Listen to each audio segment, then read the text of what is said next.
আসসালামু আলাইকুম সবাইকে। ফাইনালি আমি চলে এসেছি বাবার বাড়িতে। আসতে, আসতে যেহেতু সন্ধ্যা হয়ে গিয়েছিল, এসে দেখছিলাম নাদিয়া আপু আর আমার বড় আপুর মেয়ে দুজন মিলে নুডলস রান্না করছে। নুডলস খেয়ে নিলাম সবাই একসাথে। ফাইনালি অতিরিক্ত গরমের মধ্যে আল্লাহর অশেষ রহমতে বৃষ্টি শুরু হয়ে গিয়েছে। অনেক ঝড় তুফান হয়েছিল, আলহামদুলিল্লাহ।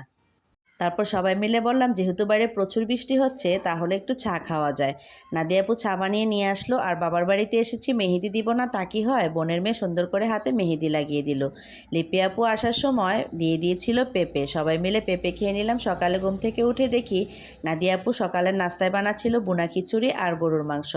সবাই একসাথে নাস্তা করে নিলাম। এদিকে দুপুরের রান্নার জন্য সব কিছু রেডি করা হচ্ছিল। আজকের দুপুরের রান্নায় ছিল ডাল, মাছ বোনা আর ছিল গরুর মগজ।